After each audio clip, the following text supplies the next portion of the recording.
छलकते हुए मदिरा के पात्र को चित्रलेखा के मुख से लगाते हुए बीजगुप्त ने कहा, चित्रलेखा, जानती हो जीवन का सुख क्या है? चित्रलेखा की अधखुली आंखों में मतवालापन था और उसके करुण कपोलों में उल्लास था। यौवन की उमंग में सौंदर्य किलोलें कर रहा था। आलिंगन के पास में वासना हंस रही थी। चित्रलेखा ने मदिरा का एक घूंट पिया। इसके बाद वह मुस्कुराई। एक क्षण के लिए उसके अधरों ने बीजगुप्त के अधरों से मौन भाषा में कुछ बात कही। फिर धीरे से उसने उत्तर दिया, मस्ती। उस समय प्रायः आधी रात बीत चुकी थी। बीजगुप्त का भवन सहस्त्रों दीप शिखाओं से आलोकित हो रहा था। द्वार पर शहनाई में विहाग बज रहा था। केली भवन में नगर की सर्वसुंदरी नर्तकी के साथ सामंत बीजगुप्त यौवन की उमंग में निमग्न था और बाहर गहरे अंधकार में सारा विश्व। बीजगुप्त हंस पड़ा। सोच रहा हूँ चित्रलेखा, यौवन का अंत क्या होगा? चित्रलेखा भी हंस पड़ी और हंसी क्षणिक थी।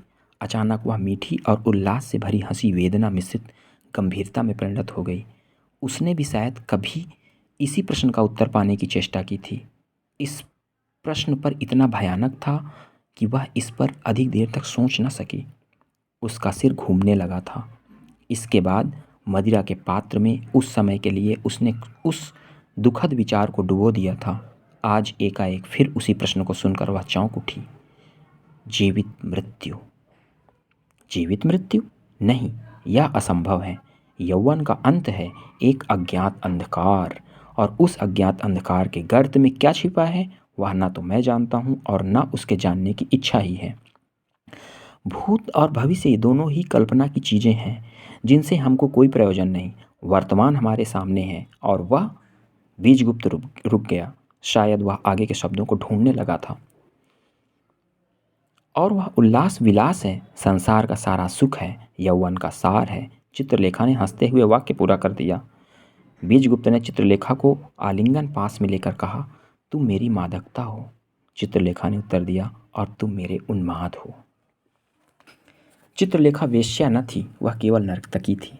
पाटलिपुत्र की असाधारण सुंदर नर्तकी का वेश्यावृत्ति स्वीकार न करना, यह बात स्वयं ही असाधारण थी, पर उसके कारण थे और उन कारणों का उसके गत जीवन से गहरा संबंध था। चित्रलेखा ब्राह्मण विधवा थी। वह विधवा उस समय हुई थी जिस समय उसकी अवस्था 18 वर्ष की थी। विधवा हो जाने के बाद संयम उसका नियम हो गया, पर बात वैसी ही अधिक दिनों तक न रह सकी। एक दिन उसके जीवन में कृष्णादित्य ने प्रवेश किया। कृष्णादित्य क्षत्रिय और शूद्रा का वर्णशंकर पुत्र था। कृष्णादित्य एक सुंदर नवयुवक था और उसकी सुंदरता में एक विशेष प्रकार का आकर्षण था। कृष्णादित्य ने विधवा चित्रलेखा की तपस्या भंग कर दी। सुंदरी चित्रलेखा का दबा हुआ यौवन विकसित हो गया। विराग का तेज उल्लास की चमक से दब गया। चित्रलेखा के जीवन का स्रोत बदल गया। कृष्णादित्य ने चित्रलेखा से शपथ ली, जब तक हम दोनों जीवित रहेंगे साथ रहेंगे, कोई भी हम दोनों को अलग न कर सकेगा। चित्रलेखा ने कृष्णादित्य की शपथ पर विश्वास कर लिया। इसके बाद जो होना था वही हुआ। चित्रलेखा गर्भवती हो गई। गुप्त प्रेम संसार पर प्रकट हो गया। कृष्णादित्य के पिता ने कृष्णादित्य को निकाल दिया। चित्रलेखा के पिता ने चित्रलेखा को। संपन्न पिता का कृष्ण का पुत्र कृष्णादित्य गर्भवती सुंदरी चित्रलेखा को लेकर भिखारी की भांति जनरव में निकल पड़ा। त्याज्य नवयुवक को समाज की भर्त्सना और अपमान असह्य हो गए। इस अपमानजनक जीवन की अपेक्षा मृत्यु से अधिक प्रिय लगी। रह गई चित्रलेखा, उसे एक नर्तकी ने अपने यहाँ आश्रय दिया। चित्रलेखा को एक पुत्र हुआ, पर उत्पन्न होने के साथ ही वह संसार को भी छोड़ गया। चित्रलेखा का कंठ कोमल था, शरीर सुंदर। जिस नर्तकी ने उसे आश्रय दिया था उसने उसे नृत्य तथा संगीत कला की शिक्षा दी। इसके बाद चित्रलेखा भी नर्तकी हो गई। रहा भोग विलास। चित्रलेखा ने एक बार फिर वैधव्य के संयम को पालने का प्रयत्न किया। कृष्णादित्य और कृष्णादित्य का पुत्र दोनों ही चित्रलेखा के जीवन में आकर निकल गए, पर दोनों ही अपनी स्मृति उसके हृदय पटल पर छोड़ गए। पाटलिपुत्र का जन समुदाय चित्रलेखा के पैरों पर लौटा करता था, पर चित्रलेखा ने संयम के तेज से जनित कांति को बनाए रखा। बड़े बड़े शक्तिशाली सरदार और लक्षाधीश नवयुवक उसके प्रणय के प्यासे थे, पर उसको कोई भी पा न सका। जन समुदाय के सामने वह असाधारण सुंदरी आती थी और विद्युत की भांति चमक कर वह उनके सामने से लोप हो जाती थी। जिसने उसे एक बार देखा उसके हृदय में उसे एक बार फिर देखने की अमिट साध उत्पन्न हो गई। एक दिन बीजगुप्त चित्रलेखा का नृत्य देखने गया। नाचते नाचते चित्रलेखा की दृष्टि बीजगुप्त पर पड़ी। एकाएक उसका मुख श्वेत हो गया। उसे ऐसा प्रतीत हुआ मानो कृष्णादित्य स्वर्ग से उतरकर उसका नृत्य देखने आया है। वह रुक गई और एकटक अपने को तथा अपने सामने बैठे हुए जन समुदाय को भूलकर बीजगुप्त की ओर देखने लगी। बीजगुप्त युवा था, उसकी अवस्था प्रायः 25 वर्ष की थी। चित्रलेखा के सौंदर्य के वशीभूत होकर वह भी एकटक उसकी ओर देखता रहा। उसकी आंखें चित्रलेखा की आंखों से मिल गईं।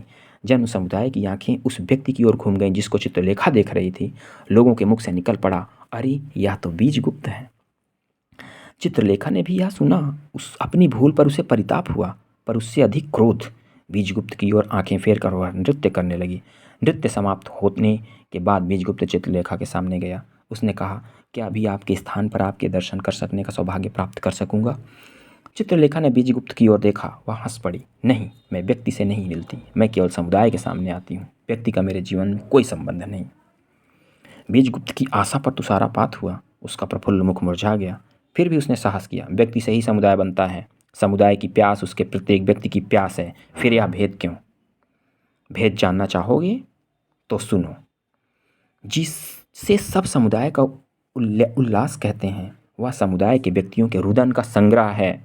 निर्बल व्यक्तियों की आहें संगठित होकर समुदाय द्वारा जनित क्रांति का रूप धारण करती हैं, और साथ ही जहाँ समुदाय से हानि की कोई संभावना नहीं होती, वहाँ व्यक्ति का ममत्व भाव भय उत्पादक केंद्र बन जाता है।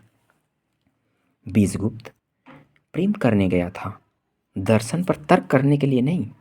उसने कहा, तो फिर यह समझ लूं कि मेरे लिए आपके द्वार बंद हैं?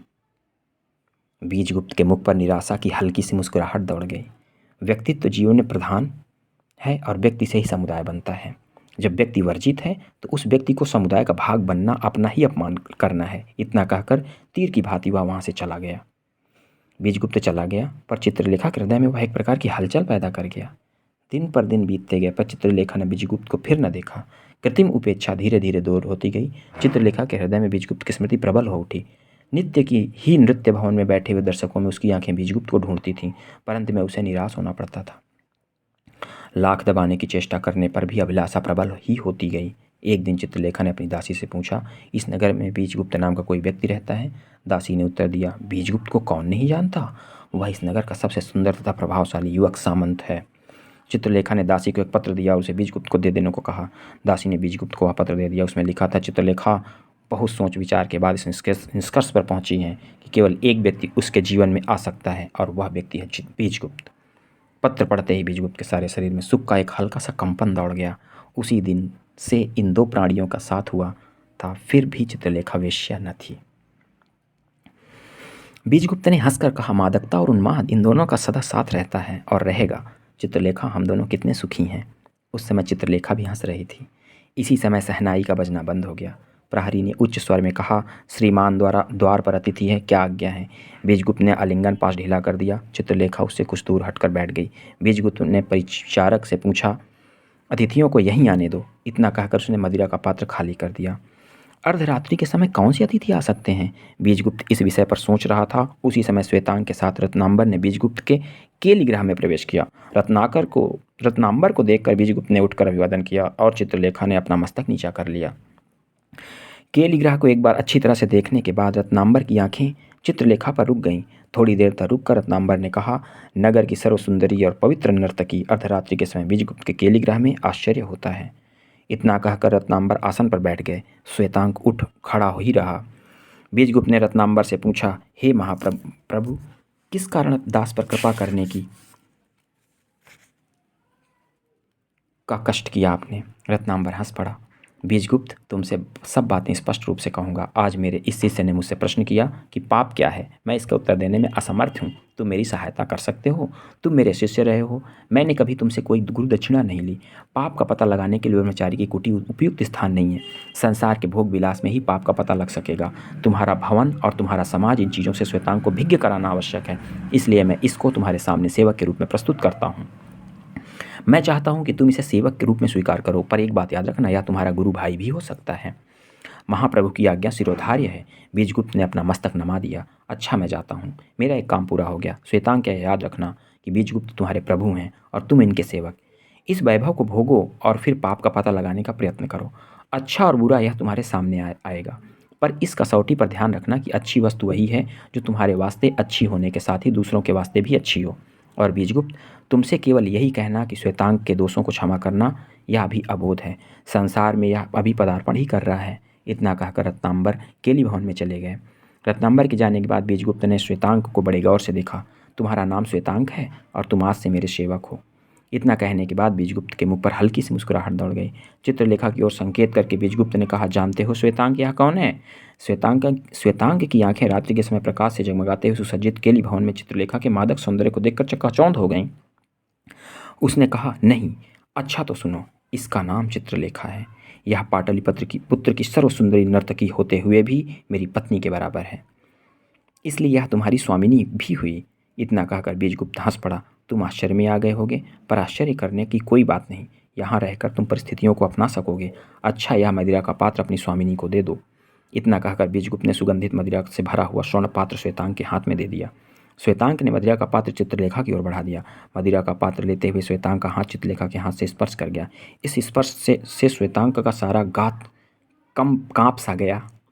चित्रलेखा ने श्वेतांग की ओर देखा। नवयुवक, तुम्हें इस अनोखे संसार में प्रथम बार आने के उपलक्ष्य में बधाई है। इतना कहकर उसने मदिरा का पात्र खाली कर दिया। उसी समय प्रहरी ने उच्च स्वर में कहा, शयन का समय हो गया। बीजगुप्त ने चित्रलेखा से पूछा, यहाँ रहोगी, अपने भवन को जाओगी? चित्रलेखा उठ खड़ी हुई। द्वार की ओर बढ़ते उसने कहा, अपने भवन को ही इस समय जाना उचित होगा, पर शायद अकेली न जा सकूंगी। उस समय उसके पैर लड़खड़ा रहे थे। परिचारक ने केलीगृह में प्रवेश किया। बीजगुप्त भी उठ खड़ा हुआ। हाँ, इस समय अकेले जाना वास्तव में असंभव होगा। कुछ देर तक सोचकर बीजगुप्त ने श्वेतांग से कहा, द्वार पर रथ खड़ा है, उसमें बिठाकर तुम अपनी स्वामिनी को उनके भवन तक पहुंचा दो। उस समय तक तुम्हारे शयन गृह का प्रबंध हो जाएगा। श्वेतांग चित्रलेखा के साथ चला गया। बीजगुप्त ने परिचारिका को श्वेतांग के शयन गृह का प्रबंध कर देने की आज्ञा देकर निद्रा देवी की शरण ली। दोस्तों, मेरा नाम देव है। आज से आप सभी इसी चैनल पर इस तरह की कहानियाँ सुनते रहेंगे। आज जो ये कहानी मैंने शुरू की है, इसका नाम है चित्रलेखा, जिसे भगवती चरण वर्मा ने लिखा है, और इसका प्रथम अनुच्छेद मैंने आज आपके सामने प्रस्तुत किया है। मैं हर दिन इसी वक्त समय समय पर दूसरा, तीसरा और पूरी हर एक परिच्छेद को मैं आपके सामने प्रस्तुत करूँगा।